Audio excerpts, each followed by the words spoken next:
Nós que permanecemos no templo, nós vamos abrir a palavra de Deus em Abacuque.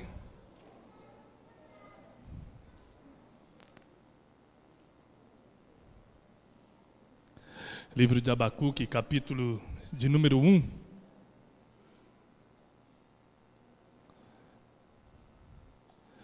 Como eu disse da última vez, Abacuque está entre Naum e Sofonias.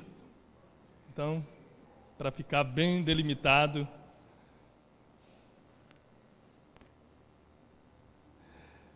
eu fiz essa piada da última vez, eu vou ter que repetir. Eu pedi para abrir em Abacuque, não pedi para abrir o Facebook. Facebook vocês fecham, abram em Abacuque. É ruim, mas eu tentei de novo, tentei mais uma vez. Vamos abrir em Abacuque, capítulo 1, do versículo 12 até o verso de número 17.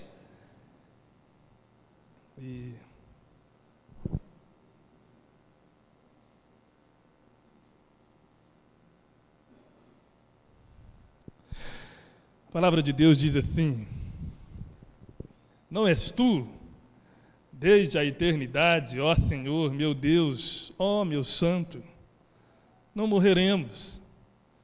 Ó Senhor, para executar o juízo, puseste aquele povo. Tu, ó rocha, o fundastes para servir de disciplina. Tu és tão puro de olhos que não podes ver o mal, e a opressão não podes contemplar. Porque, pois, toleras os que procedem perfidamente e te calas quando o perverso devora aquele que é mais justo do que ele? Porque fazes os homens como os peixes do mar, como os répteis que não têm quem os governe.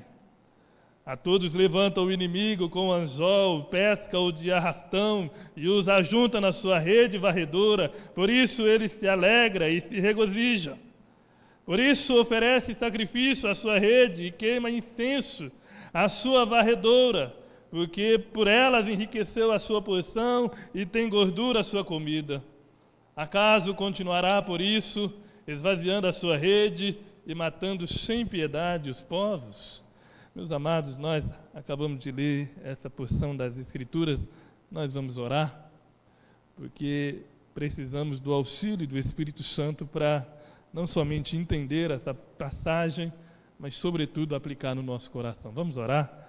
Pai amado, nós, diante da sua palavra, nós nos encontramos, e nós precisamos desesperadamente do auxílio do Espírito Santo do Senhor, porque é o Espírito Santo que nos convence do pecado, da justiça e do juízo. É o Espírito Santo que nos mostra os tesouros escondidos, preciosos, úteis e valiosos para a nossa alma. É o Espírito Santo que nos ilumina o caminho e nos mostra o caminho pela qual nós devemos caminhar. Ó Deus amado, que o Senhor tenha misericórdia deste que vos fala a tua igreja, e que o Senhor derrama sobre mim a sua porção e a sua graça. Em nome de Jesus. Amém.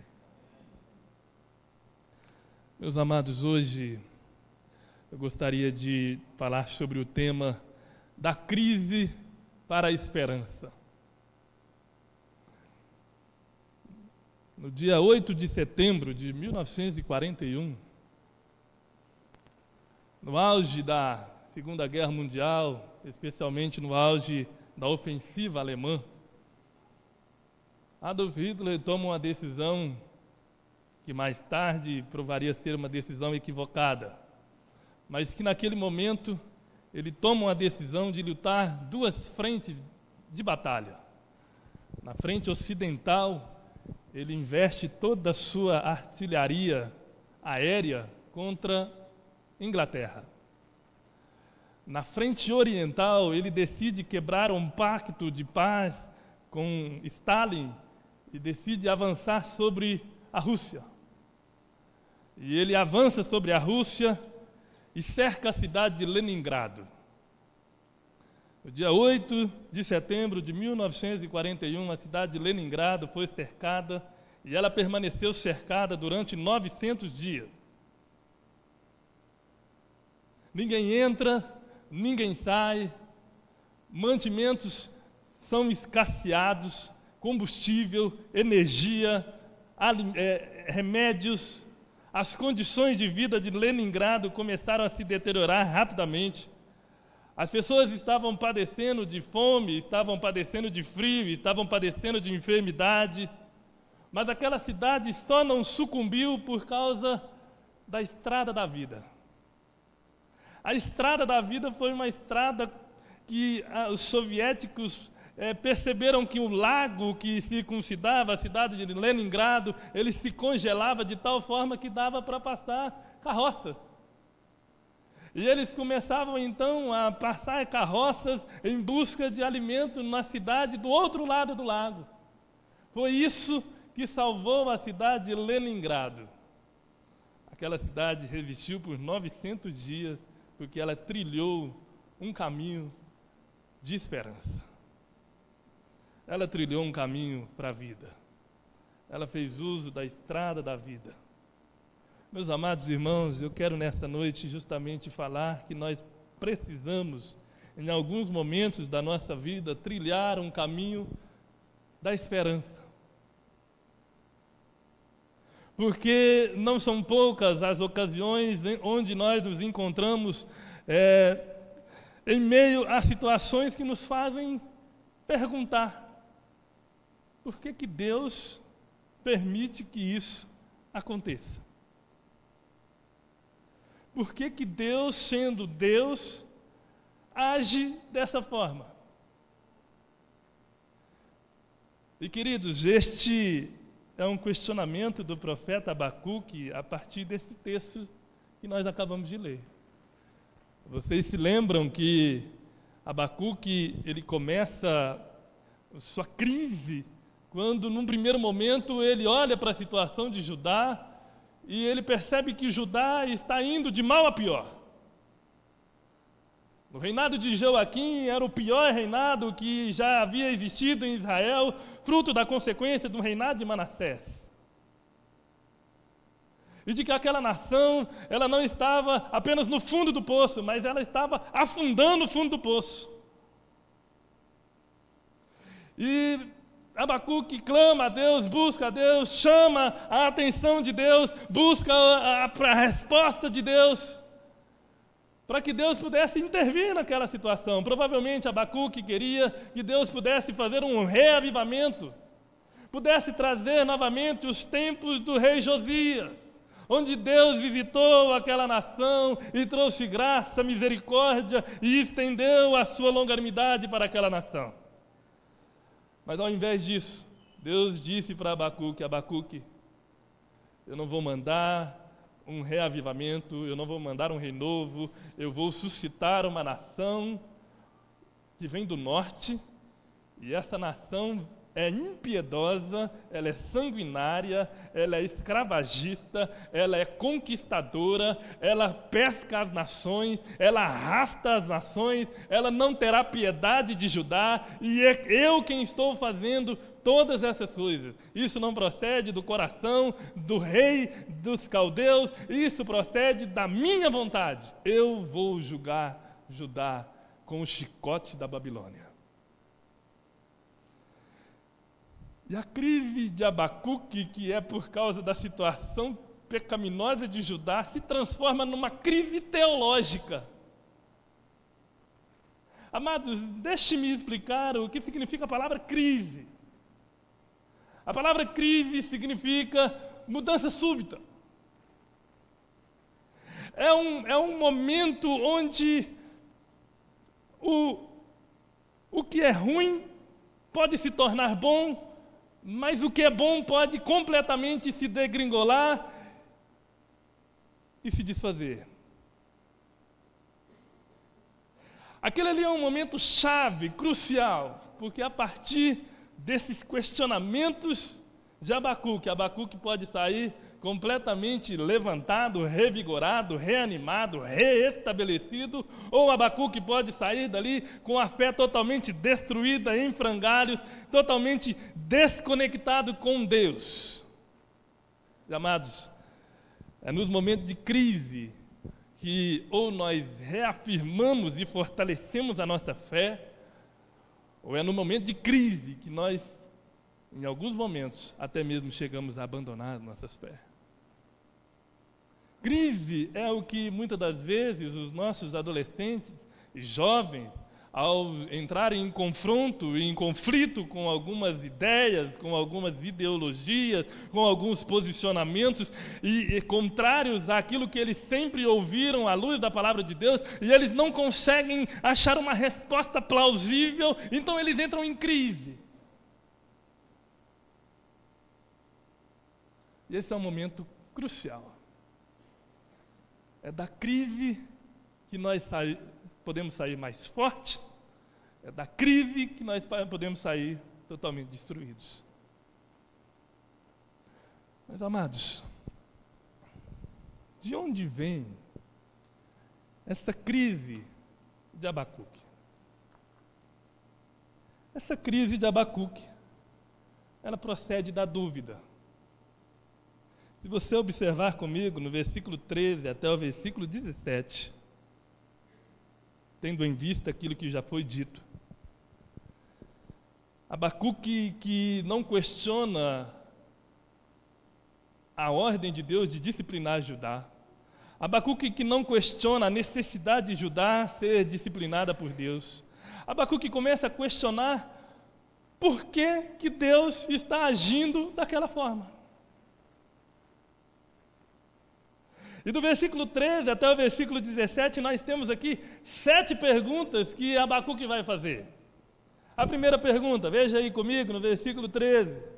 Como sendo tu puros de olhos, não pode ver os maus, a opressão não pode contemplar, tolera os que procedem perfidamente. Segunda pergunta. Como sendo tu puros de olhos, que não pode ver o mal, e a opressão não pode contemplar, te calas quando o perverso devora aquele que é mais justo do que ele. Abacuque está perguntando, Deus, eu sei que o nosso povo é pecador, mas a Babilônia é pior do que nós. A terceira pergunta, veja aí no versículo de número 14, resumindo, entendendo a pergunta, ele vai falar assim, por que fazes os homens como peixe do mar, como os répteis, que não tem quem os governe? Abacuque está dizendo, como que o Deus que governa Judá, deixa Judá sem governo? Como que não há um rei em Judá? Como que não há quem o defenda? A quarta pergunta, veja aí no versículo de número 15, que Abacuque vai falar assim, como que um Deus que chamou o seu povo, ajuntou o seu povo, preservou o seu povo, agora deixa o seu povo ser levado cativo, como que peixe sendo levado por anzol e peixe sendo levado por rede? A sexta pergunta, a quinta pergunta, veja aí no versículo de número 16, como que Deus que abomina a idolatria utilizará uma nação idólatra? Versículo 16, o profeta diz assim, que por isso oferece sacrifício à sua rede, queima incenso à sua varredora. Abacuque está dizendo, Deus, essa nação virá, ela nos conquistará, e ela não renderá glórias ao Senhor, muito pelo contrário, ela vai queimar incenso para os ídolos da nação. Como?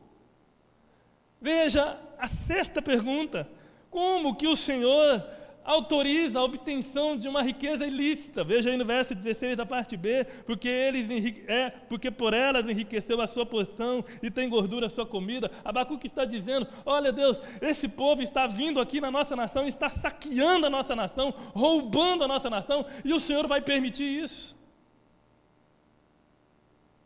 A sétima pergunta é como que um Deus que ama a justiça, a piedade, não intervém contra a impiedade, a desvalorização da vida? Veja no versículo 17, por acaso eles ainda vão continuar matando e nunca vai acabar?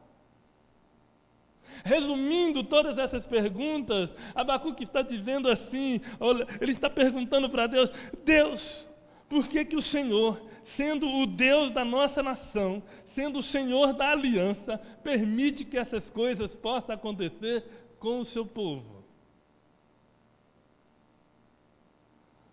Resumindo um pouco mais ainda, por que coisas ruins acontecem com pessoas boas? Certamente, Abacuque espera uma resposta.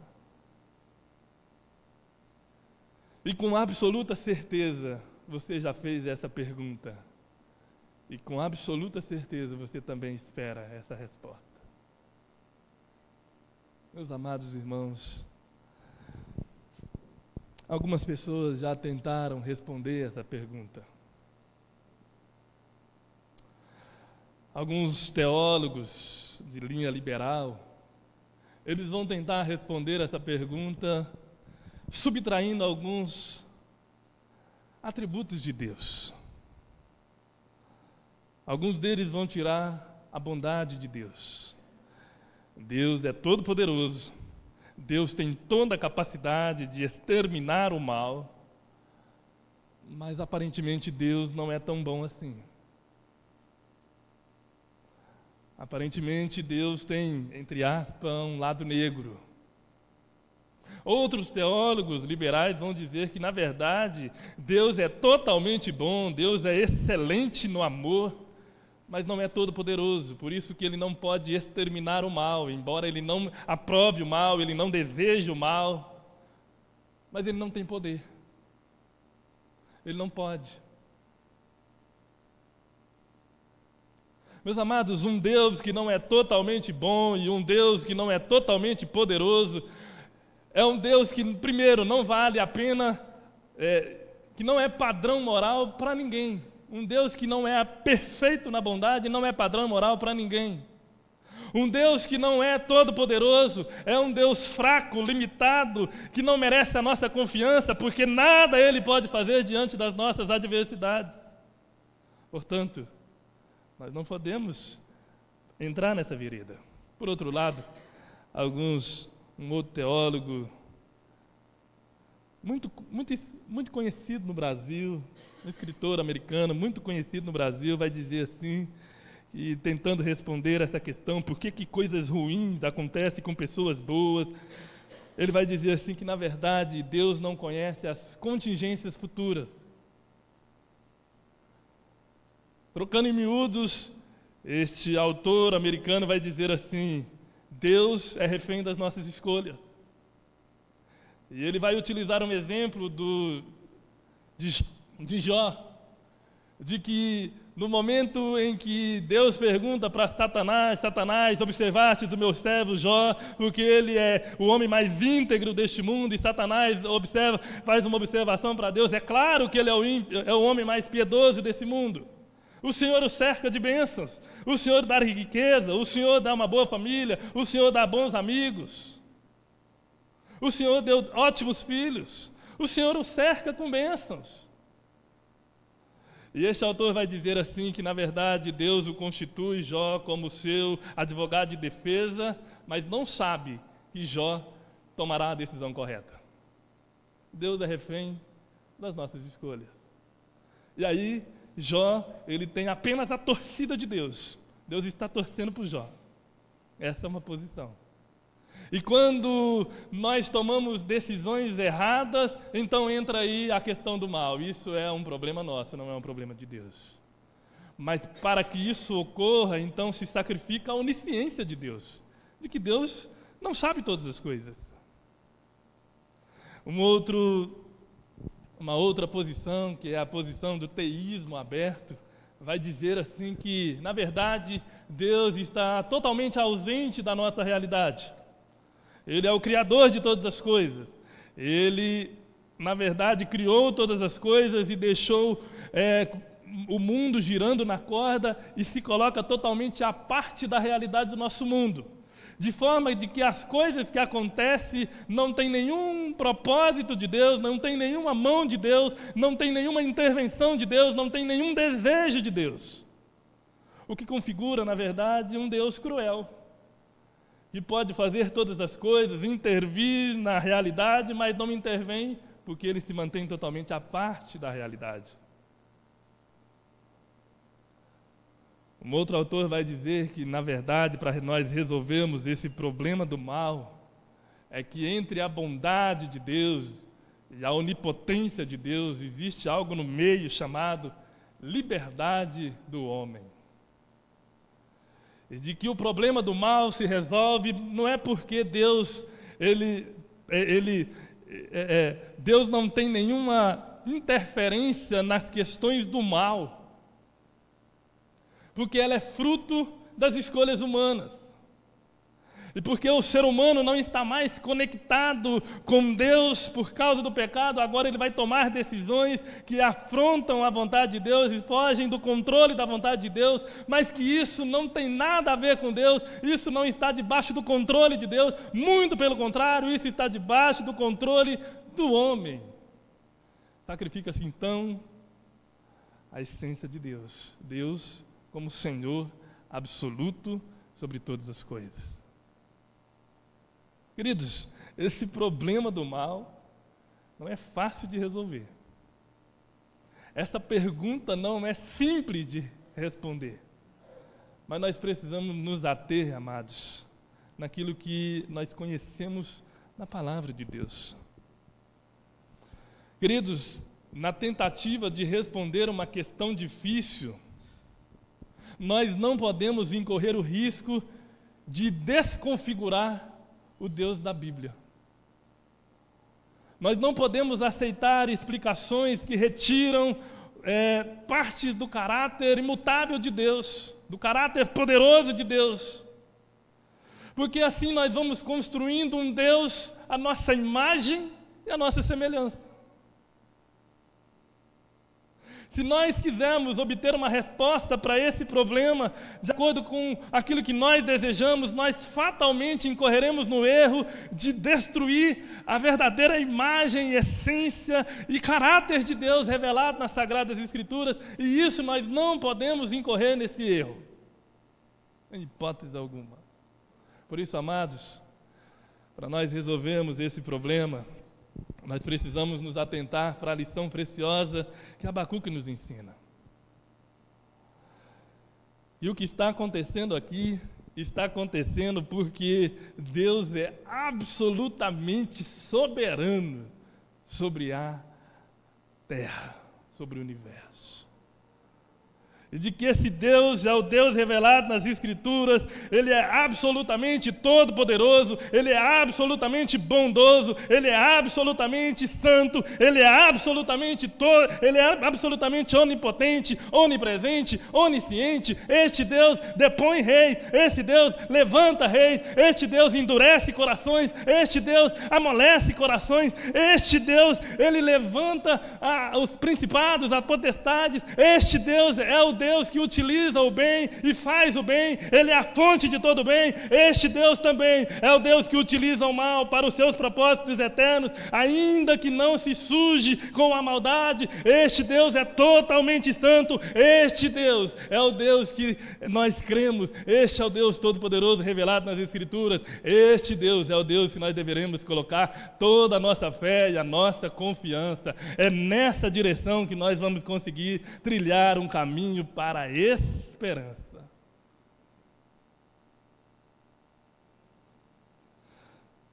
Nós não podemos sacrificar a verdade para massagear nossa consciência.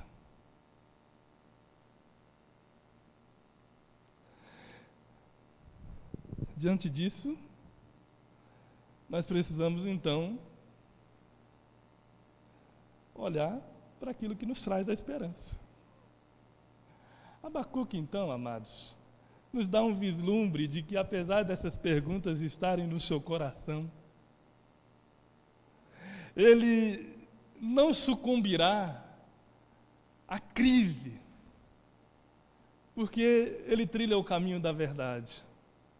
Aqui eu quero que você guarde isso no seu coração. O caminho para a esperança é o caminho da verdade. Se o caminho para o desespero, para a crise, é a dúvida, o antídoto do desespero é a verdade. E aqui, amados, nós temos dois tipos de verdade. A primeira verdade sobre quem Deus é. Veja aí comigo no versículo 12, que Abacuque vai lançar mão de alguns atributos de Deus para ancorar a sua fé. E ele vai lembrar na sua oração que, em primeiro lugar, Deus é eterno. Não és tu de eternidade em eternidade? Abacuque sabe que, apesar dele não entender como que Deus age, apesar dele não entender por que Deus está fazendo daquela forma, apesar dele não entender por que o povo irá ser subjugado por uma nação mais ímpia do que a dele, ele se firma no caráter de Deus. Este Deus é eterno. Este Deus tem o controle da história na mão. Este Deus não é surpreendido. Este Deus não é pego de surpresa. Este Deus é o mesmo Deus do passado, é o mesmo Deus do presente e será o mesmo Deus do futuro. Não há sombras e não há variações de dúvida, porque Deus é eterno em todo o seu ser. Abacuque olha para essas circunstâncias e se firma na eternidade de Deus, de que Deus não é surpreendido. A segunda verdade sobre quem Deus é, que esse texto nos revela, é que Deus é santo. Veja aí no versículo 12, ele vai dizer: ó Senhor, meu Deus, ó meu santo. Abacuque sabe que este Deus a quem ele serve, a quem ele devota a sua inteira confiança, a sua inteira esperança, sabe que este Deus não compactua com a maldade, sabe que este Deus é puro de olhos, este Deus não contempla e não pode contemplar a opressão sem que haja a devida e justa punição. Este Deus é totalmente santo e Ele permanecerá totalmente santo. O pecado não faz parte da essência de Deus. É por isso que Ele pode confiar que mesmo que Deus use aquela nação ímpia, isso não acarreta em prejuízo à santidade de Deus. Isso está conforme a pura e santa vontade de Deus, porque Deus é santo, santo e santo. Mas Abacuque também, ele vai se lembrar de um outro atributo de Deus. Ele é o Deus da aliança. Veja aí, no versículo 12, ele vai falar: ó Senhor. Novamente ele vai falar: ó Senhor. A palavra Senhor aqui é a palavra Yahvé. Yahvé é o nome de Deus, do Deus da aliança. Abacuque está se lembrando que Deus é o Deus que, num determinado momento, dirige-se para aquela nação de Israel e diz exatamente essas palavras: eu serei o seu Deus e vós sereis o meu povo.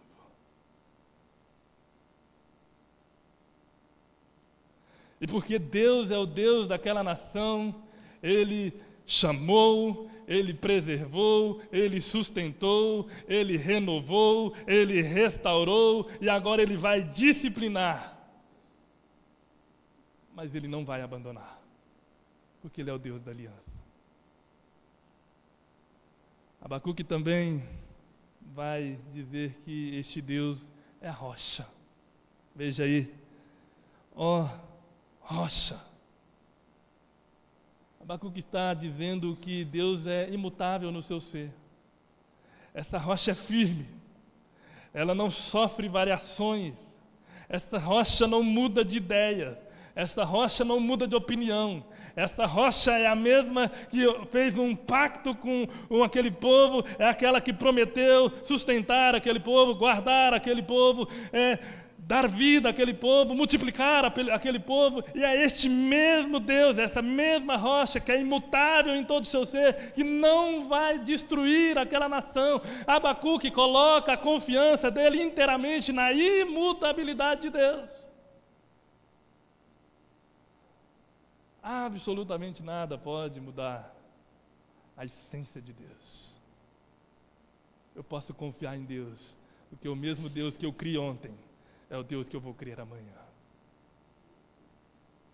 Queridos, quando nós conhecemos a Deus de verdade, nós podemos firmar estacas mais profundas. Queridos, o grande problema, em muitas das vezes, que nossas crianças, nossos jovens, nossos adolescentes, nossos universitários não sustentam a fé em muitas das ocasiões, é porque nós falhamos, em muitas das vezes, de oferecer um subsídio mais consistente a respeito daquilo que diz respeito a Deus. Nós precisamos aprofundar aprofundar o nosso conhecimento sobre Deus. Nós precisamos abandonar a superficialidade e mergulhar no oceano profundo e inesgotável do ser de Deus. Eu me lembro, eu não sei se é nessa Bíblia, mas eu ganhei uma Bíblia, essa Bíblia aqui. Eu ganhei essa Bíblia do meu pai, ele me escreveu uma dedicatória que eu nunca esqueci. Não seja como as andorinhas que apenas batem as asas na imensidão do mar, mas que você seja como o albatroz que mergulha profundo do oceano para buscar o alimento sólido para a alma. Você quer permanecer firme diante das crises existenciais, das crises de fé, das crises. Você quer sair sólido, forte, fortalecido. Conheça sobre Deus. Devore a palavra de Deus. Tenha intimidade com o ser de Deus. Quanto mais você conhece, mais você vai ter o que buscar em Deus. Porque Deus é inesgotável em seu ser. Mas a verdade que leva à esperança não é a verdade somente sobre quem Deus é, mas é sobre o que Deus faz. Porque Abacuque está dizendo, firmado nessa primeira parte da verdade sobre quem Deus é, Abacuque vai dizer então que Deus não vai os matar. Veja aí, no versículo de número 12, é certo que não morreremos. Abacuque está desesperado, ele está preocupado, ele está angustiado, ele está em crise, porque uma nação virá e essa nação não terá piedade de Judá, como não teve. Mas Abacuque sabe, firmado no ser de Deus, de que aquela nação ainda subsistirá, permanecerá, Deus preservará o remanescente fiel, Deus cuidará do seu povo, aquela nação continuará prosperando. Nós não morreremos. Meus amados irmãos, é firmado nessa verdade que nós podemos olhar para aquilo que está acontecendo no nosso mundo. Nunca na história, em nenhum momento da história, os cristãos foram tão perseguidos como nos dias de hoje. E ao invés de sermos tomados pelo horror, pelo desânimo, pelo medo, nós devemos nos firmar na promessa de Deus de que Ele nunca nos abandonaria, que Ele nunca nos abandonará, e de que a igreja a igreja será preservada até o último dia, o dia glorioso da volta do nosso Senhor Jesus, onde Ele virá gloriosamente e vitoriosamente para buscar a sua igreja, e nenhum dos crentes do Senhor Jesus será deixado para trás. Nós não morreremos. Meu jovem universitário, meu adolescente, minha criança, aqueles que estão em crise de fé, você pode permanecer certo e crente no Senhor Jesus, que Deus vai te sustentar até o último dia dessa tormenta e que você há de ressurgir de uma maneira gloriosa, poderosa, fortalecido, revigorado, aumentado a fé, porque assim é o nosso Deus, nós não morreremos. Por outro lado, Abacuque está dizendo que Deus vai disciplinar aquela nação. Aquela disciplina não é para destruição, mas aquela disciplina é, em primeiro lugar, para trazer de novo o povo para Deus. Quando nós olhamos para a teologia bíblica, nós vamos perceber que Deus disciplina os seus filhos como um pai que ama. Hoje em dia é meio difícil falar que Deus disciplina como um pai, porque nós estamos cerceados na liberdade de disciplinar os filhos. Mas esteja certo de que Deus disciplina o povo não para destruição, mas para restauração. E nesse processo de restauração, nós somos purificados, nós somos transformados, nós somos limpos das nossas escórias, e nós somos transformados de glória em glória, glória em glória, para nos conformarmos à imagem daquele que nos salvou, Jesus Cristo de Nazaré. Cada dia que Deus usa desses expedientes de sofrimento na nossa vida, é para que nós nos estejamos parecidos mais e mais com Jesus. Este é o propósito da disciplina de Deus. Restauração e nos moldar à forma de Cristo. Queridos, eu quero encerrar esse sermão com as seguintes palavras: que você pode ter as dúvidas mais pertinentes, as crises mais profundas e agudas, os ventos e as tempestades que balançam as estruturas do nosso ser. Mas se quando vier esses temporais da alma, se lembre somente de duas coisas: quem Deus é e o que Deus fez na sua vida. Se lembre dos atributos eternos de Deus.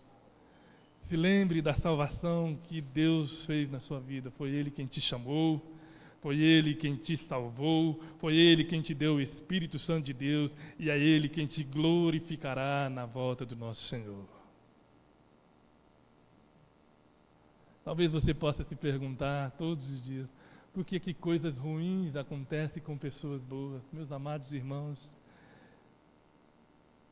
a única coisa que eu posso te dizer é que todas as coisas cooperam para o bem daqueles que amam a Deus. Que os caminhos do Senhor são muito mais altos do que os nossos. De que o pensamento do Senhor são muito mais altos do que os nossos. Que o vislumbre de Deus não é temporário e não é curto, mas é eterno. De que os propósitos de Deus não visam necessariamente o nosso bem-estar, mas visam, sobretudo, a nossa excelência como crentes no Senhor Jesus. Pode ser que passamos por momentos complicados, turbulentos, onde o mal nos oprime, mas ao invés de olharmos para a grandeza dos nossos problemas, nós podemos e precisamos necessariamente olhar para a grandeza do nosso Deus. Que Deus possa nos abençoar, amados. Que Deus possa fortalecer a nossa fé. Que Deus possa revigorar as nossas forças. Se firme no conhecimento de Deus e no que Deus faz na sua vida. Que Deus nos abençoe. Que Deus nos guarde em nome